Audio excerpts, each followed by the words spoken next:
Começando mais um podcast com negócios, hoje um podcast especial. Eu estou aqui diretamente do Hotel Deville com a minha professora Dani. E aí a gente está brincando aqui, ela perguntou, nós vamos falar sobre o que hoje da professora Dani? Ela falou assim, pode falar do que você quiser, escolhe aí, mas eu queria falar exclusivamente, obviamente, né, que ela veio para o Café com Negócios, que aconteceu nesta última terça-feira, dia 24 de setembro. E aí, no Café com Negócios, nós falamos sobre a era da integridade, falamos sobre felicidade. Eu queria que ela falasse, esse bate-papo de hoje fosse justamente sobre isso, sobre felicidade de quem trabalha. Professora Dani, seja bem-vinda ao podcast com Negócios. É um prazer estar aqui junto com vocês, adorei o convite. A brincadeira é porque tem tanta coisa acontecendo no mundo hoje que tudo vira resenha, na verdade. A gente está passando por uma transformação gigante. Mas falando um pouquinho mais sobre felicidade de quem trabalha, eu estava lendo Barry Schwartz, que fala do paradoxo da escolha. E o problema do paradoxo da escolha é que a gente associa a quantidade de escolha como algo, a liberdade de escolher como algo super positivo. Quando na verdade cientificamente está comprovado que quando a gente tem muitas escolhas, na verdade gera na gente uma paralisia. E gera na gente... Tem muitas opções. Muitas opções. Trava. E ainda assim, quando a gente consegue tomar uma decisão, a gente fica parado naquele momento dizendo, será que se eu tivesse feito a outra escolha eu seria mais feliz? Mas aí me remete muito, voltando lá para as minhas leituras de cabeceira, me lembra muito do livro Blink, que ele fala que quando a gente tem muitas escolhas, a tendência é ir na primeira escolha, né? Como é que você enxerga isso? Então, na verdade, e aí vou fazer sentido, esse caminho, né? Na verdade, para a gente atravessar. Eu acho que a gente acaba, muitas vezes, delegando a escolha a alguém. Terceirizando, né? Terceirizando a escolha. Escolhe para mim, por favor. E aí gera uma frustração, porque nesse de dizer para um terceiro ou delegar para um terceiro a escolha, a gente está vivendo sem querer a vida de outra pessoa. Tá, mas aí também é uma forma de, como é que eu posso dizer, professora? É uma forma de, como eu não escolhi, eu também posso culpar alguém depois? Com tem certeza. Aquela uma fuga, né? Então, isso, na verdade, por isso é um paradoxo, na verdade, né? Mas eu acabo, a gente não se dá conta que sim, eu culpo outra pessoa, porque a responsabilidade, quando eu Já escolho... que não foi eu que escolhi? Quando eu escolho, eu assumo, mas a gente não pode esquecer que é a nossa vida. Tá. Isso tudo ainda com a base na ansiedade que nós estamos vivendo agora, né? Exato. Embrulha tudo isso. E por que isso que a gente fala de... Por que isso tem a ver com felicidade? Porque eu acho que no ambiente corporativo, a gente sempre viveu numa era de comando e controle. Nunca foi tão possível fazer tanta coisa. Nunca foi tão possível fazer o trabalho que tu quisesse, nunca foi tão possível ter a carreira. Ser estagiário, fazer esse estagiário mais ocupado que eu já conheci na base da terra. A gente pode ter múltiplas carreiras, a gente pode trabalhar de qualquer lugar. Então são tantas as possibilidades hoje que a gente saindo, e ainda tem muitas empresas que vivem no comando e controle, gera realmente um sentimento de angústia, de apatia, porque gera um desconforto. Aí por que eu trago essa questão da felicidade? E como as pessoas dizem, mas está na moda. Não está na moda, Platão, Sócrates, felicidade já é discutida. É desde sempre, na verdade, algo que é uma questão muito pessoal, mas que eu acho que nesse momento tem um papel fundamental, que é quem sou eu, o que eu realmente quero. Porque antes alguém escolher por mim. Quem que eu sou, onde eu estou, para onde eu vou. E aí agora cabe a mim. Porque se tudo é possível... E aí tem uma questão que também vem uma ambidestria, a gente está vivendo a era da ambidestria, né? Dizer, então tá, então eu preciso me conhecer para saber para onde eu quero ir, se não diz o gato Alice, né? Qualquer caminho serve. Mas se a felicidade é subjetiva, então a empresa também não tem nada a ver com isso. A felicidade nas empresas, ou tratar deste tema, né, professora, ele está para inteligência artificial, assim como a felicidade está para as empresas, porque a inteligência artificial não é de hoje, as pessoas estão tomando conta, estão tomando entendimento agora, mas felicidade é tratada nas empresas há muito tempo. Obviamente que em culturas mais avançadas, e aí vamos respeitando a linha do tempo, nós talvez não estivéssemos tão, estou falando do mercado brasileiro, né? Não estivesse tão aberto a isso, mas pós-pandemia isso não teve mais como segurar ou como esconder. Tivemos que mudar, os chefes, a liderança teve que começar a olhar para dentro para poder entender melhor o seu colaborador, para poder entender melhor o ser humano, para respeitar, porque a gente vinha de uma escola de tudo a ferro e fogo. Perfeito. Pós-pandemia mudou muito. Foi a pandemia que deu essa virada na chave ou não, professor? Eu acho que sim e não. Eu acho que a pandemia trouxe a superfície, mas eu não sei Ela já havia começado antes. Já tinha começado um pouco antes, Uhum. essa quantidade de possibilidades. Aí tu falaste, né, tu fizeste um comparativo da inteligência artificial. Eu acho que tem algumas similaridades e algumas coisas que são muito dissonantes. A primeira similaridade é, todo mundo sabe que é importante. Tá. E está todo mundo preocupado e atento ao tema, estudando o tema, inteligência artificial e felicidade. A diferença é que em inteligência artificial todo mundo reconhece que é importante, todo mundo, se não está estudando, sabe que está atrasado. No mínimo está com medo. No mínimo está com medo do que vai acontecer, mas sabe que tem que prestar atenção nisso. A felicidade, eu tenho visto um movimento de já começar, meio negacionista, no sentido assim, isso aqui, principalmente no corporativo, é tão subjetivo da pessoa que quem sou eu para mexer com isso? E aí vem um lado que é um pouquinho diferente da inteligência artificial. A inteligência artificial está na pauta de todos se levam. A felicidade não. A felicidade ainda é uma pauta que o se levam nega. Ah, mas na minha época, não sei o que, lá não era funcionava assim, a gente não fazia. lá, Isso né? é do fórum pessoal. É mimimi demais. É subjetivo, o que eu vou fazer, as pessoas, só elas sabem o que faz, elas, né, provoca felicidade. E aí vem um contraponto que tem sido pouco falado, porque vamos agregar coisa aqui para não repetir, né, o que as outras pessoas já estão falando. Tem uma questão que eu acho muito interessante, que é, sim, a felicidade é subjetiva, mas a ciência já estudou pilares que não fogem muito. Ou seja, pilares que, se a gente trabalhar com eles, provavelmente a pessoa vai ter um índice de felicidade maior. E aí eu vou citar alguns deles. Por exemplo, tem um pilar que é exercício físico. Todo mundo sabe que exercício físico é importante. Não necessariamente todo mundo faz. Primeiro, poucas pessoas fazem consistentemente. E dois, o que é subjetivo? Então, o pilar do exercício físico é dito pela ciência que é algo que provoca o bem-estar. Comprovadamente. Comprovadamente. O que vai variar, é que eu, como nanoatleta, 4 exercícios na semana vão me fazer bem. Para um maratonista, ele vai malhar, ele vai exercitar múltiplas horas na semana. Então, a quantidade... E para outra pessoa, talvez caminhar 3 vezes por semana, 20 minutos já vai ser mais que o suficiente. Então, o que eu estou dizendo? Os pilares são muito claros. A ciência já estuda os pilares. Então, quando eu chego numa empresa e falo sobre felicidade das pessoas que trabalham, eu digo lá, é subjetiva até um certo ponto. Eu tenho um grau científico que eu consigo dizer, foca nesses pilares aqui. Foca em atividade física, foca em espiritualidade, que eu não estou falando de religião. Não precisa abranger muito. Tem bons focos, né? Diminui. E aí, assim, tu tem um framework para seguir. Agora, se a pessoa vai fazer 5 vezes uma vez, não tem problema, isso é a decisão dela. Tá. Então, acho que cabe sim à empresa ajudar o profissional a reduzir o seu paradoxo de escolha, trazendo ferramentas que são cientificamente comprovadas, e aí sim a pessoa vai tomar a decisão de fazer ou não fazer, mas a empresa tem uma atuação nesse sentido de criar uma cultura em que esses pilares são praticados. E aonde que entra aí, professora? Aonde que a advogada, a contadora, especialista em direito tributário, começou a olhar, quando foi isso? Quando ela começou a olhar para a questão da felicidade de quem trabalha. Como é que foi essa virada de chave? Na verdade, eu fiquei 15 anos na área tributária. Tá. O que é impossível de imaginar isso. Eu acho que assim, eu aprendi a aprender, porque a área tributária é extremamente complexa e muda toda hora. E aí, eu sempre fui apaixonada por pessoas. Tá.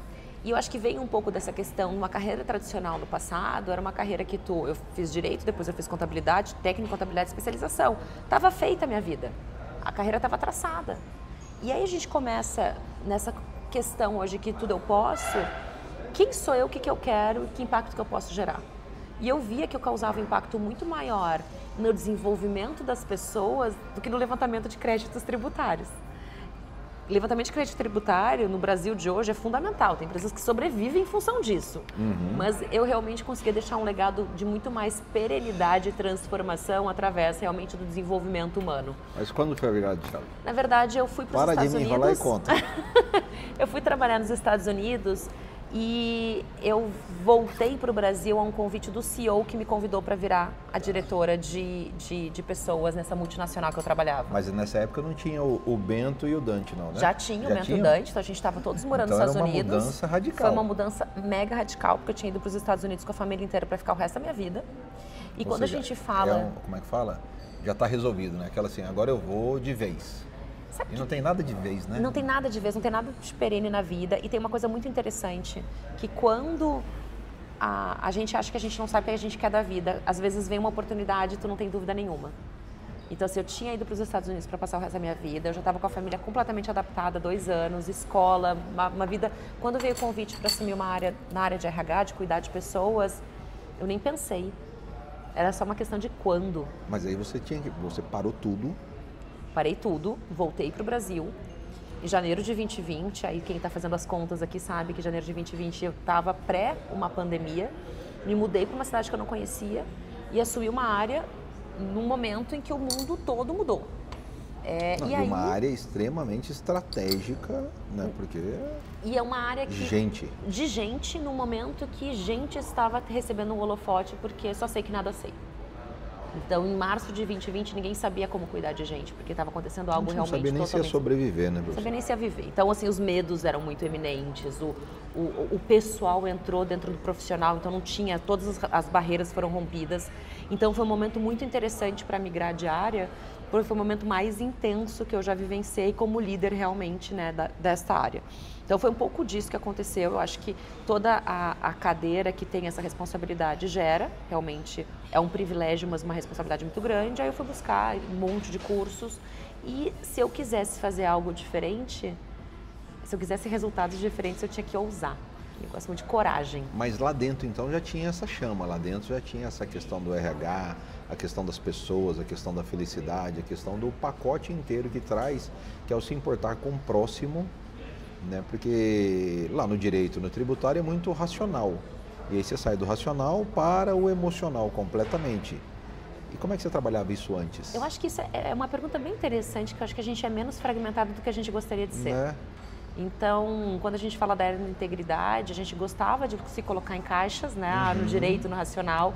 Sim, o dia a dia, ele acaba consumindo mais horas olhando para uma planilha Excel e notas fiscais e tudo mais. Mas no final do dia? No final do dia eu estava desenvolvendo equipe, montando equipe, cuidando de gente, cuidando do cliente. Aquela chama estava lá, você trabalhava isso o tempo todo. Porque só não recebia o nome, né? Mas assim, o que a gente às vezes esquece é que todas as áreas do negócio cuidam de gente. Então, é que assim, quando você sai, abre mão de uma carreira, abre mão de algo que era para ser pro resto da vida, né? Era para ser pro resto da minha vida e eu vou para outro lado, vira tudo. Então isso é desafiador, dá um medo, deu frio na barriga. Aí eu tenho uma frase, quem me conhece já escutou várias vezes, se tem medo, vai com medo mesmo. Né? Você me mandou lá. E se não tem, e se não dá frio na barriga, porque a gente não está fazendo certo, a gente não está arriscando. Não valeu. Não valeu. Então eu acho que a gente precisa falar mais no corporativo de coragem. Mas foi o começo 2020, foi o começo de novo? Começo de tudo de novo? Foi o começo de tudo de novo. Fechando ciclos, encerrando, começando, tudo ao mesmo tempo, misturado. Isso, só que olha que interessante, quem me conhecia antes, quem me conhecia muito bem, porque aí vem a questão, né? A gente também coloca armaduras e coloca faixas e entra em negação, mas quem me conhecia genuinamente olhou para mim e disse assim, é a tua cara. Agora você chegou. Agora faz sentido. É a tua cara. Nós nos conhecemos, professor, eu posso contar aqui para todo mundo que está ouvindo, só entre nós, a gente já se conhece de outras vidas, a gente sabe disso. Mas nesta vida, olhar para agora, depois do 2020, né, que é algo marcante para todo mundo, quais são os destaques da Dani agora? O que antes não aparecia na Dani que agora não tem como mais esconder?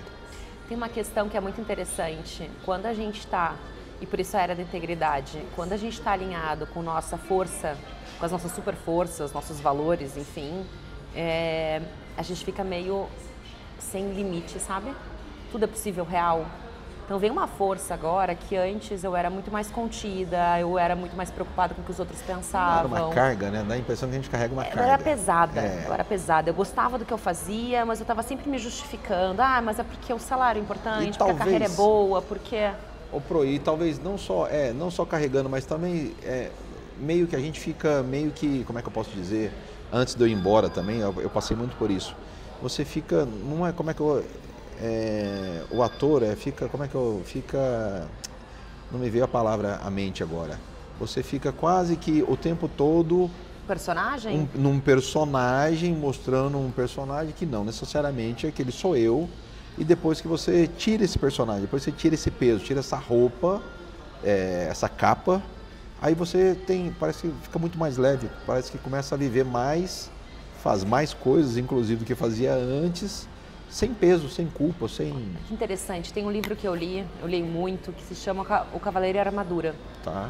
E ele fala que o cavaleiro, ele gostava tanto da armadura, porque a armadura nos blinda também, né? Essa persona nos blinda de sentir, nos blinda de sofrer, nos blinda, e a gente vai colocando armadura, e é muito interessante que fala que ele chegava em casa, ele não tirava mais a armadura.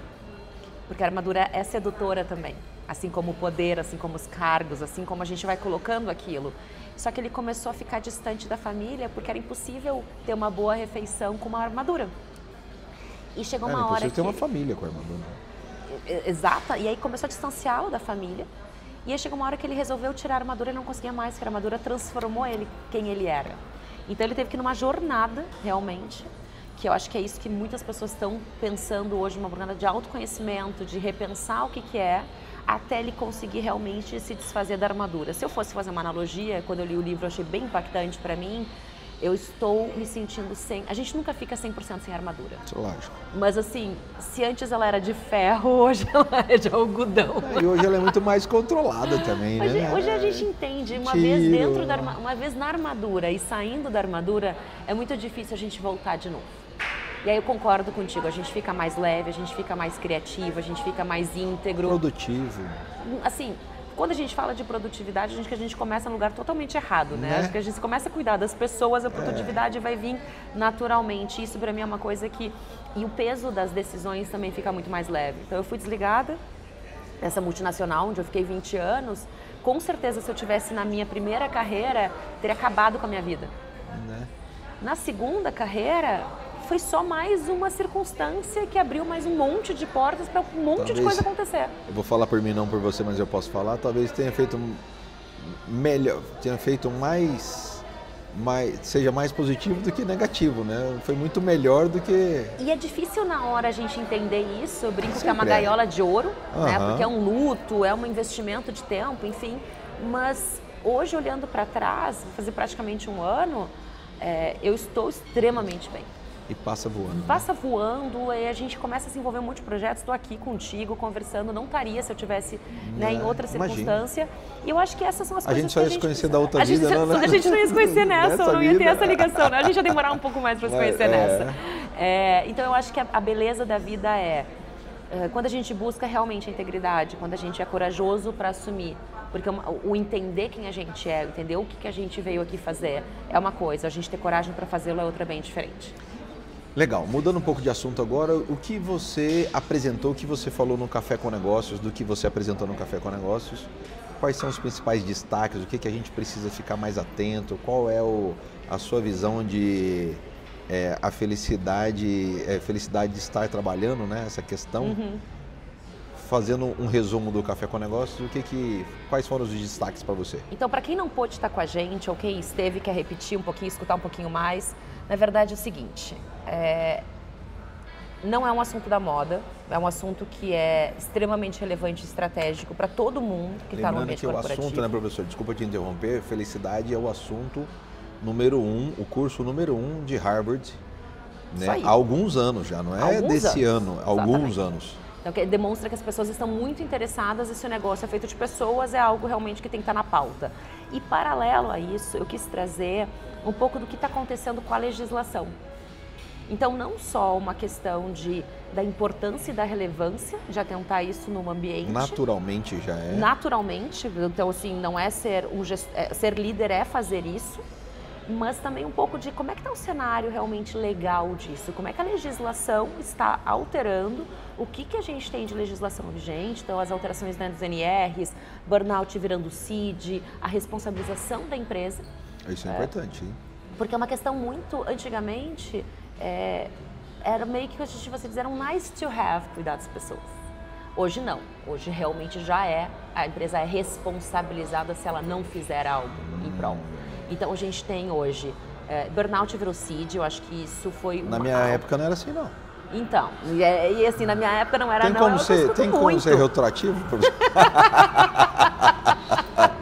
Sempre é tempo de mudar, né? Brincadeiras à parte, demorou, na verdade. Lá, e o CEO falou, descobriu um negócio que a gente precisa resolver. E é muito interessante porque o pessoal tem usado o burnout de uma maneira tão difundida, mas na verdade burnout é vinculado a realmente a atividade do trabalho. Então não existe burnout parental, não existe burnout de casamento, burnout é do trabalho.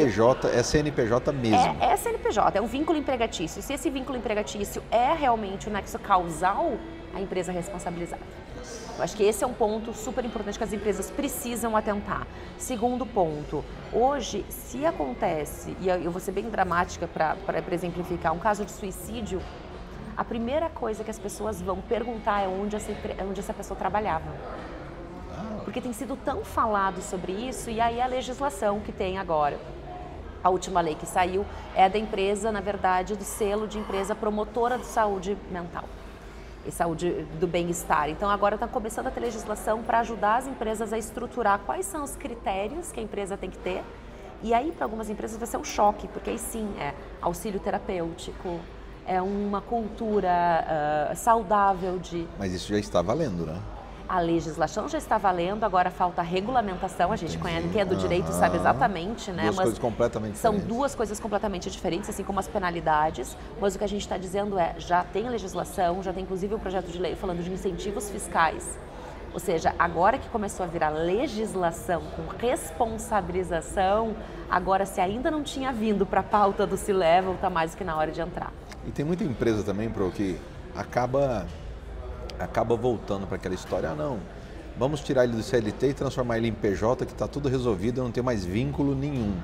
A gente, assim... É ao contrário, né? Não muda nada, né? Na verdade, acho que com a tecnologia, tu consegue rastrear hoje muito bem se todas as notas fiscais foram emitidas. Não, no mesmo valor, por mesmo mesmas notas sequenciais. Então, assim, eu acho que é um pensamento muito de assumir risco. Acho que a vida do empresário hoje, sem julgamento algum, ela é uma vida de assunção de risco. Não, se assume querer ser empresário já é um risco. Já no Brasil, olha, é uma aventura praticamente. Mas o que eu quero dizer isso não exime, na verdade, CPJ não exime dessa nossa conversa da legislação, da aplicabilidade, do nexo. Então é só uma questão de vem para a conversa, aprende, entende, porque é uma questão de tempo. E tem muitos empresários que olham isso, mas tá ficando impossível. Tá ficando impossível empreender no Brasil, tem mais essa obrigatoriedade. Ô Pro, o que é liderança para você? Liderança para mim é não fazer o que tem que ser feito, é fazer o que deve ser feito. E eu acho que um bom líder é muito diferente, né? Um líder, na verdade, é reconhecer as habilidades das pessoas. É uma liderança que trabalha menos no ego e mais, realmente, a gente brinca, um bom líder para mim é um pedreiro, sabe? Ele tira a pedra da frente do caminho dos outros. Ele vai limpando o caminho. Vai limpando o caminho, ele vai dando pista. Eu gosto muito. Antigamente, líder era ser realmente, era ter status, era ser chefe, era mandar. Trabalhava muito com o ego da pessoa. E por isso tem muitas pessoas hoje que não conseguem ser líderes, elas querem ser chefe. Elas querem ser obedecidas, elas têm essa questão do ego tão forte. Então o líder para mim, na verdade, é um que trabalha em equipe genuinamente, que comanda e assume a responsabilidade. É muito difícil ser líder hoje. E quais os exemplos de, como eu levo para dentro, quem está ouvindo a gente, quem está ouvindo o podcast Com o Negócio, vai falar assim, Dijan, como de fato, quais são alguns exemplos ou um exemplo básico de como eu trago a felicidade para dentro da minha empresa, mesmo a minha empresa sendo pequena, média, grande, porque não é uma questão de tamanho no meu entendimento, é uma questão de cultura, uma questão principalmente de vontade, né, de proatividade, mas me dê alguns exemplos para quem está ouvindo a gente, como é que eu poderia começar então? Gente, um prazer, eu tenho feito trabalho muito grande com com a parte de segurança psicológica. Legal. Então, na verdade, a gente precisa começar a enxergar as pessoas que estão ao nosso redor como pessoas. E para fazer isso, criar ambientes em que a gente pode falar sem medo de retaliação é fundamental. E isso é muito bom para a liderança, porque quando a liderança ela também é abraçada pela equipe e a pessoa não precisa ser a única que tem a solução de todos os problemas, vira um ambiente em que a gente vai muito mais longe, com mais criatividade, com mais inovação e com muito mais produtividade, que é muito mais resultado efetivo. Então, segurança psicológica é uma excelente maneira de começar. Ter conversas francas. Então, eu falo muito de felicidade de quem trabalha como um espaço em que a gente é visto como ser humano efetivamente. Em que eu posso falar, eu posso trazer a Dani, que é mais leve, que às vezes dá umas risadas, assim, mas ela não deixa de ser profissional, às vezes vestida de uma maneira mais informal. Isso não tira a seriedade e a capacidade que eu tenho de entregar.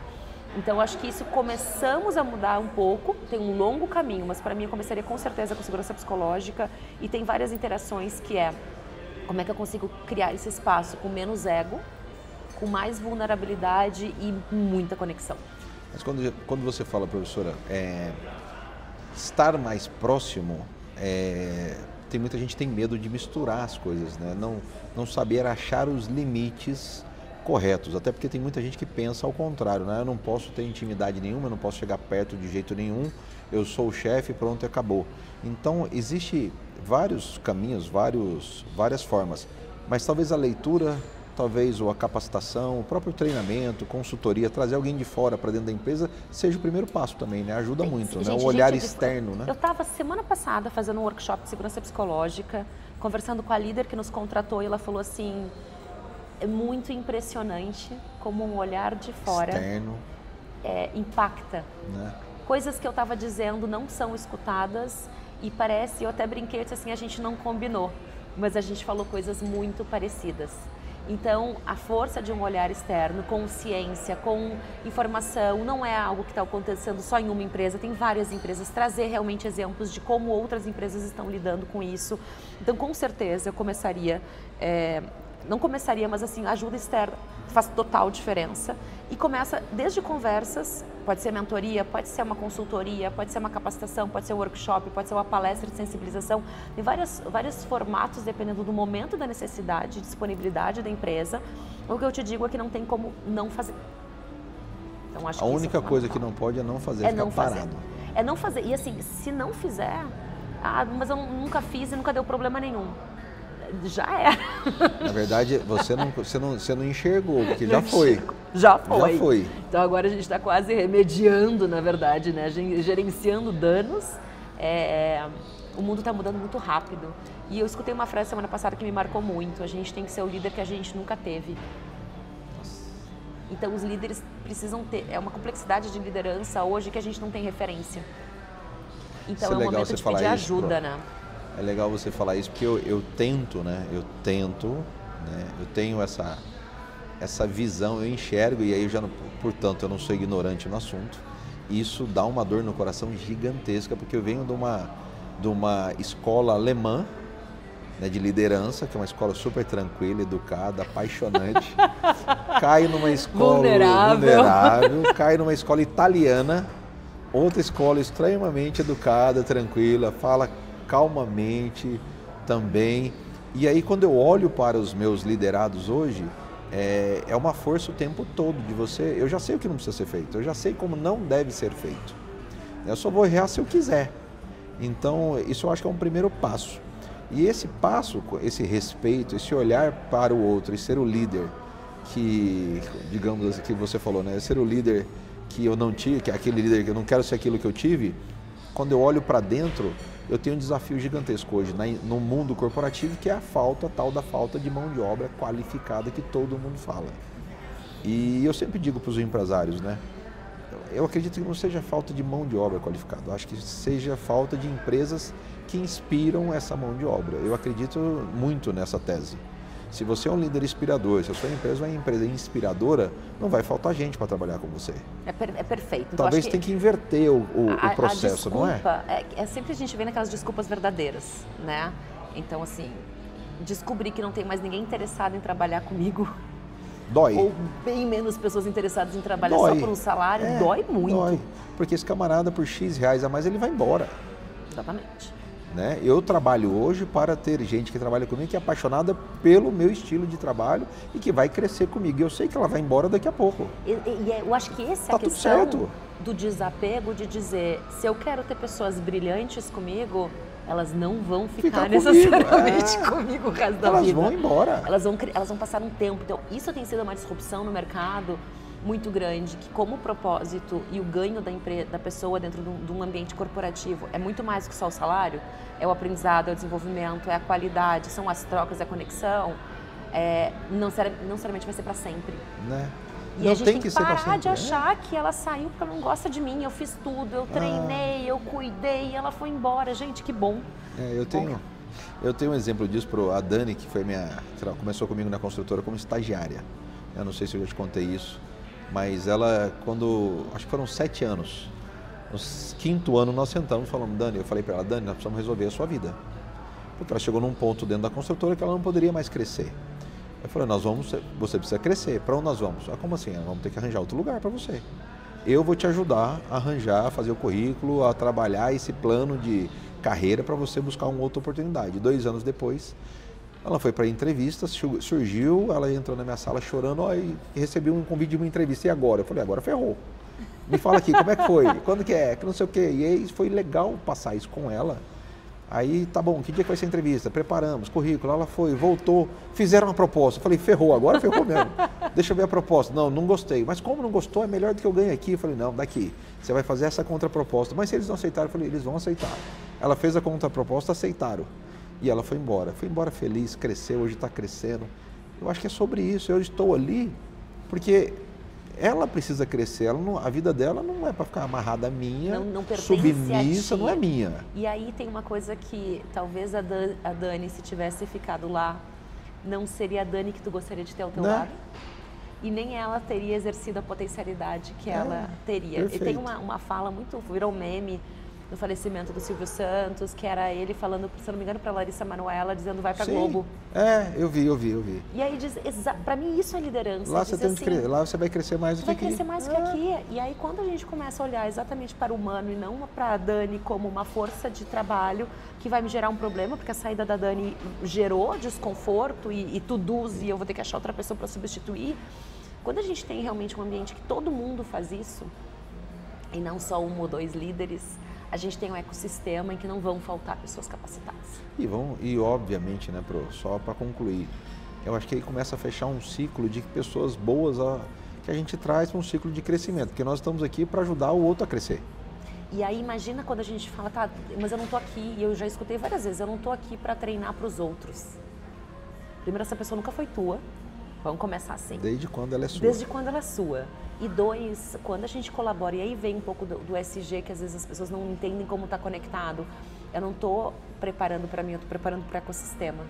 Essa pessoa está indo para o mercado, ela vira cliente, ela vira conexão, ela vira... Então a produtividade dessa pessoa vai ser maior e o que é teu de verdade tu nunca vai perder. Vai. Eu lembro que quando a Dani recebeu e foi de fato bater o martelo, ela entrou na minha sala chorando, aí abraçamos, choramos, não sei o quê. Ela, e agora? Eu venho trabalhar com você no sábado, no domingo, ver o que você precisa. E aí choravam os dois, né? Porque eu considero ela muito até hoje. E aí, só para ressaltar, né? Você vai falar, Djan, você é muito bonzinho. Não, é que ela foi para um gerente de banco, né? E aí vai que eu preciso de crédito amanhã. Então já está pensando no futuro. Então, mas a gente brinca, é uma questão, é brincadeira, mas a brincadeira verdadeira, a gente faz parte de um ecossistema. Faz parte. E quando a gente ajuda os outros, parece aquela coisa que a gente fala que parece mimimi, mas não é, a gente é corrente do bem. A gente realmente ajuda um ecossistema, desenvolve e volta. Se não volta para mim diretamente, volta indiretamente. Ela vai ajudar o outro, enfim. Mas eu acho que essa história, o segredo de felicidade e de entendimento de empresa, eu gosto, isso é meu, né? Enfim, eu gosto de ajudar pessoas. Só que essas pessoas estão com a gente por um time, por um tempo, elas estão passando. E tudo que eu puder fazer para essa pessoa melhorar, ótimo, vai embora, vai crescer, o que eu posso fazer? Eu quero ir embora, não tem problema nenhum, tá tudo certo, onde eu posso te ajudar? Mas não adianta também ficar sem querer. Não adianta ficar só pelo salário, porque aí não vai crescer. Aí eu não cresço, ela não cresce e a empresa não cresce. E aí, olha só, para a gente encerrarmos dizendo, isso para mim virou absenteísmo, né? Isso virou presenteísmo. Então, o não, isso a gente fala de todas as relações. Pode ser uma relação de casamento, Não pode ser uma relação pessoal ou profissional. Tá tudo interligado. O ser humano, quando ele perde realmente esse senso de desafio, de crescimento, de desenvolvimento, ele fica apático. E aí tu cria outro problema. Então, acho que essa busca contínua de entender que seja eterno enquanto dure, enquanto for bom para ambas as partes, eu acho que a gente estaria melhor como sociedade se a gente conseguisse entender isso um pouquinho mais e praticar mais do que simplesmente ter isso escrito em paredes. Ser menos egoísta. Exatamente. E mais para o time, né? Mais para todos. Legal, essa foi a minha professora Dani, diretamente de São Paulo, aqui para Campo Grande, para participou do Café com Negócio. E desde a primeira vez que eu a vi, que eu a conheci, uma louca correndo dentro do auditório do Deville, sai correndo para lá, sai correndo para cá. Até me cansou o dia da palestra lá, foi no Fórum da Ancham, foi muito legal aquele dia, professora. Obrigado pelo carinho. Obrigada pelo convite. Esses dias eu cheguei à minha aula número 200 na Velocity, lembrei de você. Ai, demais! Lembrei de você. Falei, ó, tô fazendo a minha parte aqui, você tá fazendo a sua aí, eu já não sei. E obrigado por ter estado aqui comigo, por ser minha parceira, por ser minha amiga de outras vidas. E sucesso para nós. Sucesso. Foi um prazer ter você aqui comigo. Obrigada pelo convite, adorei. Estamos juntos. Meu querido diário, o seu estagiário está à sua disposição sempre. Obrigada, gente. Até breve. Beijo a todos. Esse foi mais um podcast com negócios, esse especial diretamente aqui do Deville para todo o nosso Campo Grande, Mato Grosso do Sul, Brasil, mundo. Voltamos com o próximo episódio para falar de outros segmentos, mercado corporativo, empreendedorismo, liderança e principalmente felicidade. Um beijo e até o próximo episódio.